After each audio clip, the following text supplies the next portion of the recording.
A few moments later.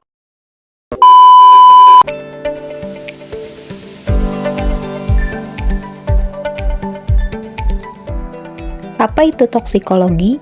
Toksikologi merupakan bidang multidisiplin yang menggabungkan pengetahuan dari berbagai ilmu, termasuk biologi, kimia, farmakologi, dan kedokteran untuk memahami dampak buruk zat kimia pada organisme hidup. Ilmu ini melibatkan studi tentang hubungan dosis respon, faktor-faktor yang memengaruhi toksisitas bahan kimia, metode untuk mendeteksi dan menganalisis racun dan toksik, serta pengembangan strategi untuk mencegah atau menangani paparan zat-zat ini. Dalam video ini, kami akan sedikit menjelaskan tentang toksikologi udara.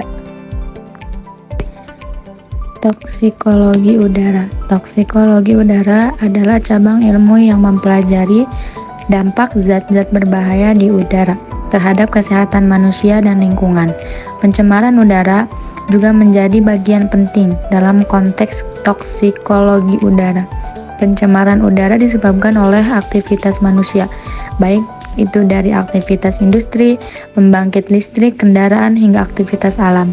Sumber polusi udara di antaranya ada transportasi, kendaraan bermotor, mobil, pesawat terbang, kapal, dan kereta api melepaskan berbagai polutan termasuk karbon monoksida, hidrokarbon, NO2, dan PM ke udara. Selanjutnya ada industri, emisi dari pabrik, pembangkitan listrik, dan fasilitas industri lainnya seringkali mengandung polutan seperti sulfur dioksida, nitrogen dioksida, partikel, dan logam berat. Dan selanjutnya ada pertanian. Penggunaan pestisida, herbisida, dan pupuk dapat melepaskan bahan kimia ke udara yang dapat mempengaruhi kualitas udara dan kesehatan manusia. Selanjutnya ada pembakaran biomasa, seperti pembakaran kayu, sisa tanaman, dan bahan bakar fosil untuk keperluan domestik atau industri, menghasilkan polutan seperti karbon dioksida, metana, dan PM. Selanjutnya ada proses alami, seperti kebakaran hutan, letusan gunung berapi, dan debu gurun, juga berkontribusi terhadap polusi udara dengan melepaskan berbagai partikel dan gas ke atmosfer. Dan selanjutnya, penggunaan produk konsumen. Penggunaan produk sehari-hari seperti cat, pembersih rumah tangga, dan semprotan aerosol dapat melepaskan senyawa organik volatil atau VOC yang berbahaya. Dan yang terakhir yaitu pembangunan dan konstruksi. Kegiatan konstruksi dapat menghasilkan debu dan polutan lainnya yang mencemari udara di sekitar lokasi pembangunan. Mekanisme toksikologi udara. Mekanisme toksikologi mempengaruhi tubuh meliputi beberapa tahapan, yaitu 1. Paparan. Zat kimia berbahaya di udara dapat masuk ke dalam tubuh melalui inhalasi atau pernapasan, absorbansi melalui kulit, atau konsumsi makanan, minuman yang terkontaminasi. 2. Absorpsi. Setelah terpapar, zat kimia dapat diserap oleh tubuh melalui paru-paru, kulit, atau saluran pencernaan. 3. Distribusi. Setelah diserap, zat kimia tersebut akan distribusikan melalui aliran darah ke berbagai organ dan jaringan tubuh. 4. Metabolisme. Zat kimia yang masuk ke dalam tubuh akan dimetabolisme oleh enzim-enzim hati dan jaringan lain menjadi bentuk yang lebih mudah diekskresikan. 5. Interaksi dengan target.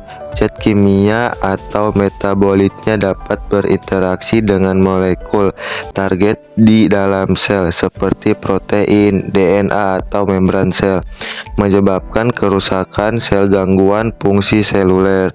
6. Efek toksik. Interaksi antar zat kimia dan target seluler dapat menghasilkan berbagai efek toksik tergantung pada jenis dan dosis zat kimia serta durasi paparan. 7. Ekskresi.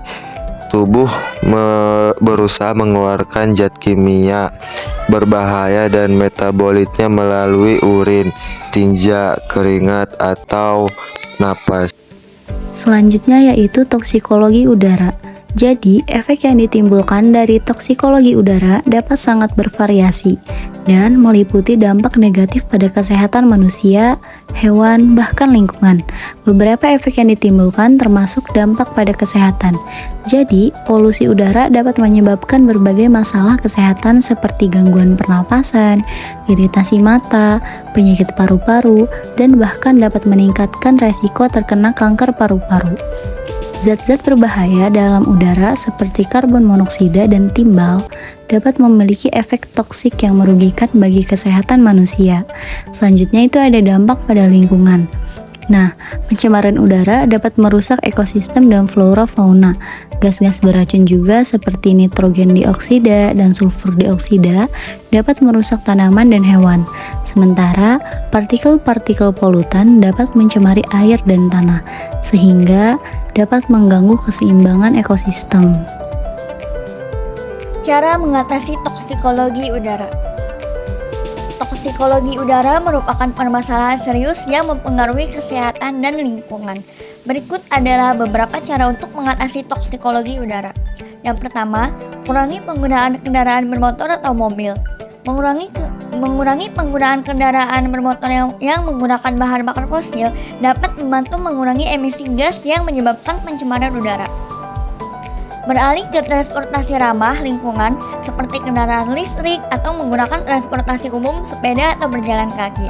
Yang kedua, matikan mesin mobil saat berhenti. Mematikan mesin mobil saat berhenti atau parkir dapat mengurangi emisi polutan seperti karbon dioksida atau CO2, nitrogen oksida atau NOx, dan partikulat.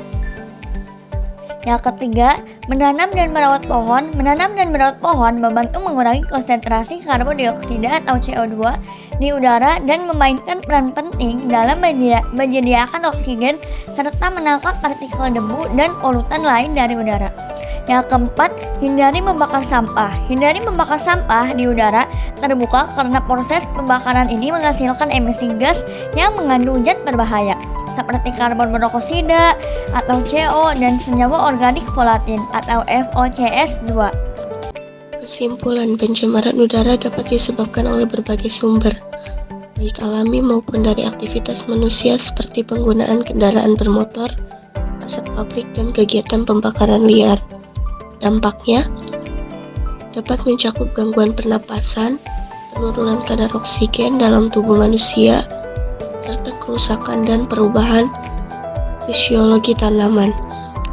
Selain itu, toksikologi udara juga mempelajari distribusi zat berbahaya di udara, tanah, dan air, serta efek toksisitasnya terhadap flora, fauna, dan manusia. Dengan memahami ini, penting untuk mengambil langkah-langkah untuk mengurangi pencemaran udara dan melindungi kesehatan manusia serta kelestarian lingkungan.